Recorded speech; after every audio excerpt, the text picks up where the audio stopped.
You're still in class to get your PhD? Is that what you're doing? Something like that. Oh. But you dropped out, I thought. I dropped out of pharmacy school. For drugs is my problem. I don't take drugs. I should take drugs. Like, I'm going to play an actual piece that I wrote.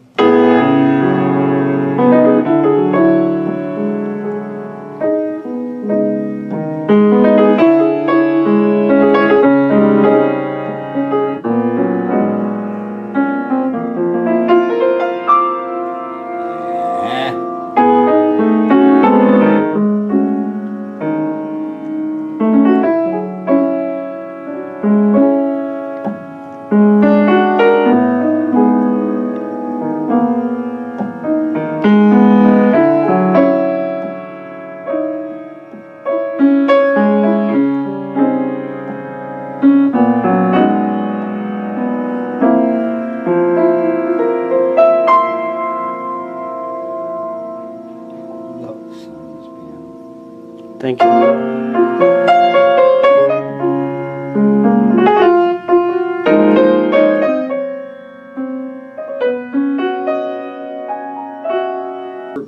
Because I'm throwing together whatever I can out of this adult supervision, which is going to be all mishmash of a lot of different things.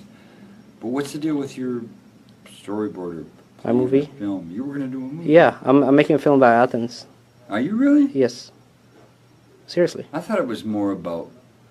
we talked about it when I was using your computer and I was at your house that time. I thought it was more about America or something. I can't remember. Well, it's about gentrification. Well, which is exactly which is economic segregation, and I'm trying to. What happened in New York when I lived there, in Soho, in Brazil, in every place that I've ever lived. No, I'm trying to contextualize it in America by saying this is not just an Athens problem. Oh, not at all. But obviously, when you're telling a story, it helps if you keep it neat, nice and neat about one area. So my main focus is East Athens. Have you seen the film The End of Poverty? It's on YouTube. It's a really long film. It talks about everything that happened since 1492. And the way the United States is set up. This is supposed to be the pinnacle of, you know, New Perfect America, living, all that stuff. My problem is, because of the lifestyle I've lived, I know lots of people that are professional, successful, blah, blah, blah. And they always talk in terms of these grand themes about the world, but they're so entrenched in that make the perfect whatever, house, home, children, da-da-da, that I mean, I can't justify the means. I don't know. I've just always I guess I didn't live like a vagabond to be bohemian. I just since I was 16, felt that way. I just don't feel attached to like. So how long have you lived in Athens? I haven't really lived here in like 5.5 years when Roger died. But I hadn't been here. I was here from like 89 to like 96 or so. But I was working as a stagehand a lot of Atlanta, here, on the road with different shows, and coming to Atlanta since I've been a kid. Coming to Atlanta and New Orleans and the South since 1974.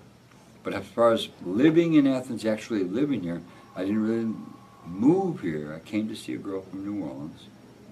I mean, that I met in New Orleans in a parade. And I came up in like 1989 and stayed like, I don't know, the summer or something. And then I came back in 91 and moved into an apartment with a PhD student who was really straight, really different than me. And I lived fairly cheaply, but I never found a real job here. I worked at the Classic Center as a stagehand. And I started playing music again at 31, which got me into playing piano again, which is what I wanted to do anyway. But when I was in college and when I was in high school, I used to improvise on the piano all the time, and I never became a real piano player, whatever that means. Sometimes this piano, I'll just be playing it and I'll be watching myself play. I'm able to do this now.